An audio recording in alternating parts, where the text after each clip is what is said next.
Hey, what's up, everybody? Video 44 coming at you in another video. All right, so the score was 129-115, and the Lakers lost to the San Antonio Spurs, allowing them to break their 18-game losing streak on our foreheads.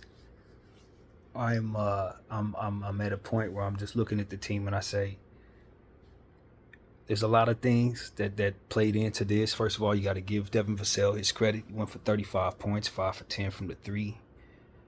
Rui Hachimura had 20 points, even though he couldn't hit a three shot. He was 0 for 5 there. Braun had like 14 assists, double-digit points. Definitely big on the assists, but their shooting was not good. Austin Reeves showed up, had a pretty good game. Max Christie was god-awful tonight, just god-awful, fam. 12 points from Torian Prince. You know, it's one of those situations where you look up and you say you move the wrong pieces from the situation and you can't compete. You know, you remove the wrong pieces. D'Angelo Russell was not available to play. From what I understand, he had a migraine. Cam Reddish was removed from the game. I don't know what that was about. And of course, Anthony Davis, they just decided to rest him against the tallest player in the league. I just think the Lakers really like dumbed it down too much. When you know you're going up against a horrible basketball team and you just start doing stuff to just make yourself worse so that you can kind of rest people, you run the risk of losing that basketball game. And a guy like Devin Vassell, you can't see this is why I say hypothetical approach. What I mean by hypothetical is, okay, we're going against the Spurs. They're no good, so we can remove everybody. We're going against Philly. They're going to give the ball to Joel Embiid, so we got to clog the paint. We're going against Dallas. Kyrie ain't on the floor, so we can play defense a little lax. It's like those are the type of things that we come into basketball games approaching these regular season games with. Now, when it comes to these tournament games, we put our thinking cap on and we do homework. But when it comes to games like this, we do hypothetical ball. Well, I mean, it's a regular season game, so we can rest certain people. That's a bad team. They're going to suck just because. And for me, I have a lot more pride in the team than that, man. I have a lot more pride in the colors than to approach anything like that when I'm representing the purple and gold, man. We've won 17 NBA championships. Kobe Bryant, Magic Johnson, James Worthy, Kareem Abdul-Jabbar, Jerry West. You know, he goes on and on and on forever. Pau Gasol. All these great players have worn their uniform. I just don't feel like I should be coming into any situation without giving myself the best opportunity to represent the colors properly. And I felt like the Laker organization this season, as it pertains to handling the injuries and resting certain players and taking nights off as it pertains to the game plan, it's really done a serious disservice to what it is that we're truly about. You know, I align it with when we put the poster up for Dwight Howard, please don't leave. You remember that? Don't leave, Dwight. Like that, it just, even to a degree, the banner that we're putting up for the in-season tournament, it's just stuff that we're doing that betrays who we truly are. Now, I'm not against the in-season tournament thing. I don't want people to get it twisted. But this is just one more thing that we're willing to bend that doesn't necessarily represent who we are properly. And I thought tonight was one of those games where that summed it up. Now, in that same breath, you could say, well, if you sacrifice certain things, it can make you healthier later on. And maybe that's the right way to go. Maybe that's okay. But the problem is, tonight, it matters, man. It's a regular season game. I get it. You're going to get probably over 20, 30 losses anyway. But you can't just ignore certain things as if these guys aren't professionals, man. The Lakers lined up tonight like they were going up against me and my friends, as opposed to a professional basketball squad. And what ends up happening is you look at their record and you assumed that they are as that record is, when in reality, Wembanyama was out for a good portion of that losing streak. Devin Vassell was out for a good portion of that losing streak. And those are their two best players, fam. So now Devin Vassell is healthy. He had a bad game against us in the last one. And I told y'all, I don't expect him to have two bad games in a row. Did I not say that? And here he has a career high tonight, 35 points on 5 of 10 threes. That is not who San Antonio is. They're not an 18-game losing streak team. What they are is a team that's trying to tank so that they could put themselves in the best position to get the best possible running mate for Wembanyama.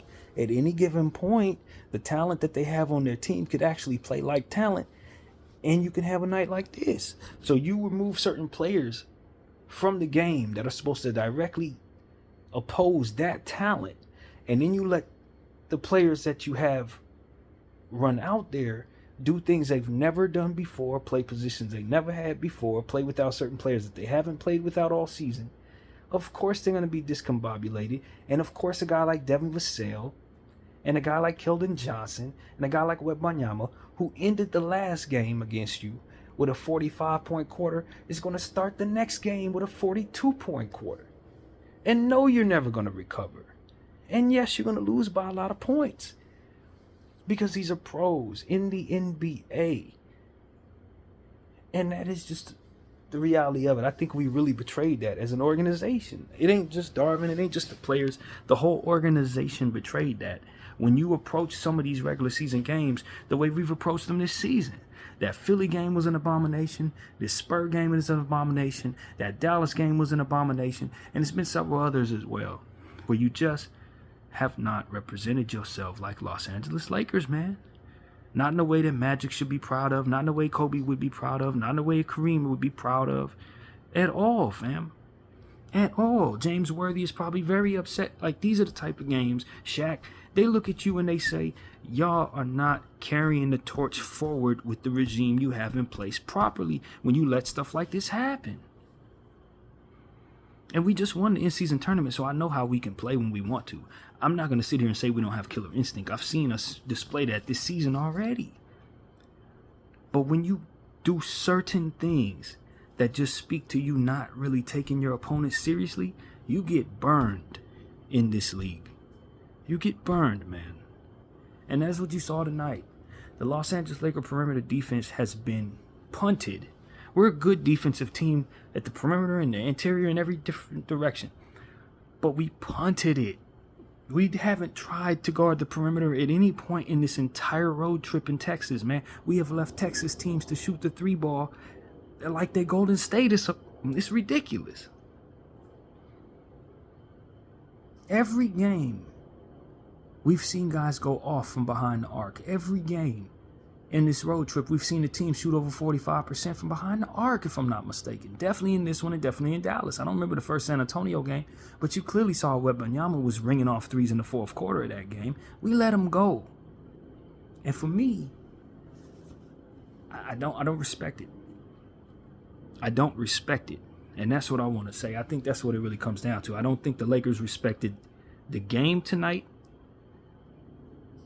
I don't, as an organization, I don't think we respected the game at all. I think we came out there with the intention of rolling out their stuff that we knew that couldn't beat most teams in this league, if not all, and we got the exact result that comes with that. I truly believe that. I don't know what happened with D'Lo. If he really had a migraine, cool. If y'all held him out because y'all thinking about trading him, I hope that trade goes through tomorrow. You know what I'm saying? Because you lost a game trying to do that. If you just say, well, we can just give him a night off, even if he wasn't feeling bad, I hope that made sense to you. Because you just punted a basketball game against the worst team in the league. Well, worst team in the Western Conference. And here's something that needs to be said. I made a video today saying that the three superstar model doesn't work for me. But when you diversify a little too much with role players and young players, it almost has the same effect. Because you're going to remove the same amount of players and you're going to be the same amount of bad. That's what I saw tonight. If we had three superstars and one of them got hurt, we would be this bad. And the fact that you remove a couple of those role players, and we were still this bad. Kind of equates to the same thing when you really look at it. And so that's something that kind of came to mind as I was watching this. I'm going to say this and I mean it. Max Christie ain't ready, man. I like Max Christie in certain situations, but he is not ready. He is an underdeveloped player that's a little too underdeveloped to be doing all that we asking him to do tonight. He ain't ready for that. And that's something. Jackson Hayes, same thing. I think we need to address our center position. I think we need to do that. Christian Wood did some good things offensively, but defensively, he was a big part of the problem. From behind the arc, missing shots, he was a big part of the problem. So I don't think he's the answer, man. I could see us moving him for sure. Because some of the defensive stuff he was doing out there, I just have a hard time. I have a hard time with him defensively. I really do. I have a hard time. What else, man? It was just so much bad out there. So much bad. Austin Reeves was pretty good, but he's not fully developed himself. You know what I mean? He's not who he's going to be. A guy like Austin Reeves on a night like this, he's going to take over the game. We're going to win the game because of him. But he's still in that development stage. We saw glimpses of it, but this is still year 3 for a guy who was undrafted, and we need to be honest about that. We're asking him to do too much. We're putting him in positions to try to take over, and he's just not ready to do it. He ain't ready. He's ready to be the player that we've had him be. But when it comes to you removing all kinds of guys from the lineup and then saying, okay, Austin, you're one of the main guys, go get it. It's one of those. Rui Hachimura, same thing. We're running guys that are a little too underdeveloped for what we're asking them to do. It's not that they suck. This is not who they're going to be 2 years from now. But right now, they're not ready for this. And this was my problem with this team when we first put it together. We're just relying on a little too much on guys who are not fully developed. And we can act like they are just because we put them in certain situations and slap them next to Hall of Famers. And if you put all that together, it really looks good. But you remove 1 or 2 pieces and you start seeing how much those guys are not ready. And that is what we've been seeing all season long, man. And tonight was exactly that. Exactly that. And look, this brings me back to the same video that I was referring to earlier in a different conversation. If you're going to remove D'Lo from this team, please make sure you're going to put a facilitator down there, because this is what you get when you don't. This is what you get. And so we didn't have a facilitator down there. We had LeBron James, who's, getting a lot of assists, but it didn't equate to nothing successful out there. It just didn't. And I don't need my team to be relying upon him and Austin Reeves as the only facilitators on the basketball floor. We ain't gonna get far, man. So if you're gonna move D'Lo, make damn sure you get yourself a pass first point guard. Somebody can get you over 8 assists a night. If you're not gonna bring that player in, you're doing yourself a disservice. So that's a big part of this. And if we really think Anthony Davis can stay healthy all season long, we're in good shape. If you believe that, I don't believe that. But we can clearly see what our team looks like when he's not out there. We need to respect the fact that we're not better than the San Antonio Spurs without Anthony Davis. We're just not. We saw that tonight. This team is very star reliant. And one of the reasons why we've stayed above 500 all season long is because our stars have been very, very healthy for their standards. But here's a game where we allowed Anthony Davis to miss the game, and we couldn't get nothing going. It was awful. All game long. We didn't get a single lead. And in the last game, what did we win by? A few points? He had 37 points. That we needed all of what he gave us in the last game, and it showed tonight when you consider how much you lost by. Jackson Hayes and Christian Wood are not the answer. And it looked like Colin Castleton was going to have a pretty good game, but we didn't throw him in until garbage time. And that brings me to another point of view. Darvin Ham, bro, you're running against a young team. Why are you playing Christian Wood and Taurean Prince so many damn minutes? Shouldn't that be young versus young in this situation? I mean, we're punting the hell out of the game, right? Clearly, we didn't remove so many pieces that it really doesn't make any sense to really run the other older guys either. You got Braun out there, you got Taurean Prince out there, you got Christian Wood out there. Why? It becomes a question for Darvin. Like, why, bro? Just sit them too. They're old guys too. They don't need to be out there. Run Castleton, run Max Christie, Max Lewis. Let them go at it against this horrible team. But what you ended up having happen out there is older guys getting beat up. Bron James getting hit in the face every 3 minutes. Taurean Prince out there doing the best he can. People running past him. I mean, it's like Christian Wood out there just doing all that he does defensively, which is nothing at all. Of course you're going to suck, bro. You would have did better putting Castleton out there and rotating him with Jackson Hayes. Let him get some real minutes tonight. Let Demoy Hodge get some real minutes tonight. Let Max Lewis get some real minutes tonight. It should have been young versus young. Ain't nobody on that San Antonio Spurs team no older than 26 years old. Why are we running 30-year-olds out there at all? Just for us to lose by 20?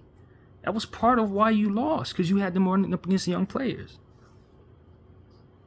Without everybody that makes their position fill in properly. They don't makes what it is that they do work. You didn't have those pieces that make Taurean Prince his best. You didn't have those pieces that made LeBron James his best. You didn't have those pieces that made Christian Wood be his best. And even if you did, when it comes to Christian Wood, you don't play him enough for him to even be his best.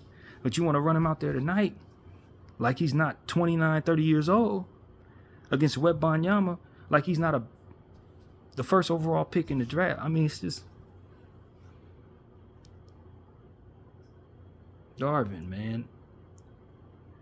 Darvin, I tell you, in situations like this, I need my coach to have a centered idea of what he wants his basketball team to do. It can't be us trying to have older guys fill in for the other guys who the only reason why the guys you're asking to play today are even functional for you is because the other guys make it so. If you can't identify that and you got guys doing stuff that they're not supposed to be doing and failing at that, then you would do better just switching your game plan to just letting young guys run out there in a more cohesive bunch for themselves so that you can let them get the experience necessary rather than having a guy like Taurean Prince who needs AD on the floor, who needs D'Lo on the floor, you know what I'm saying? Who needs Cam Reddish on the floor in order for him to make sense.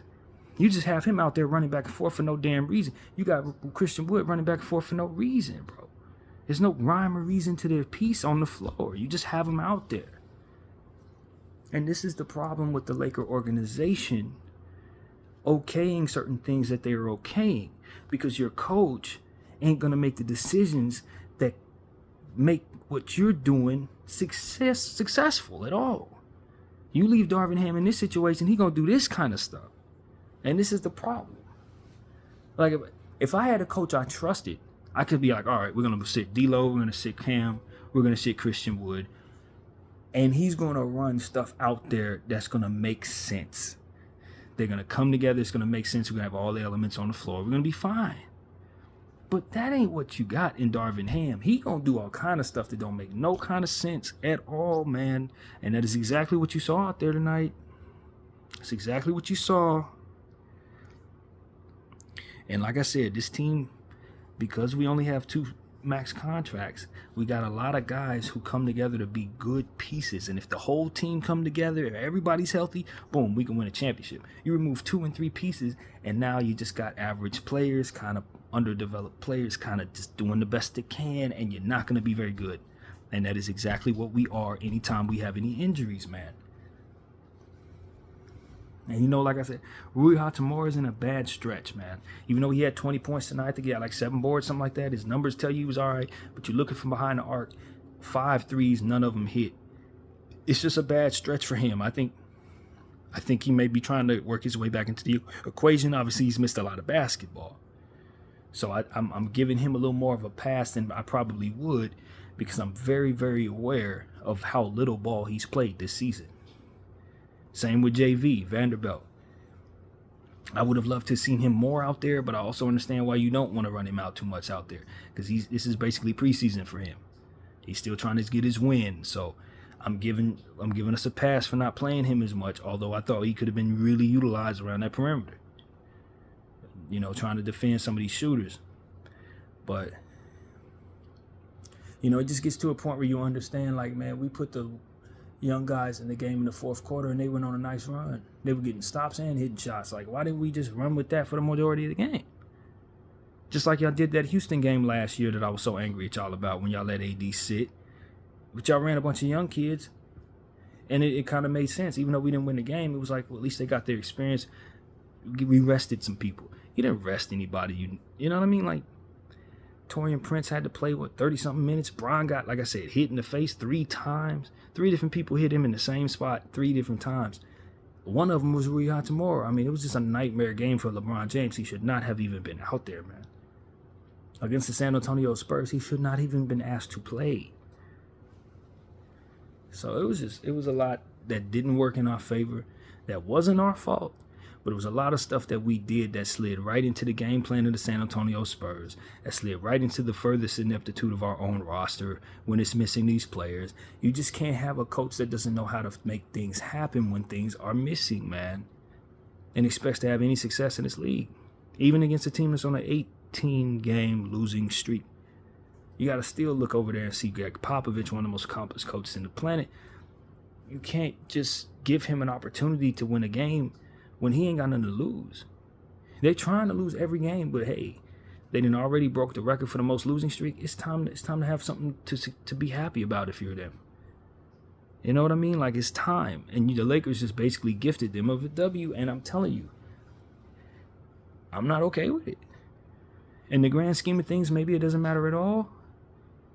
But I just look at this and I say, you didn't respect the Lakers tonight.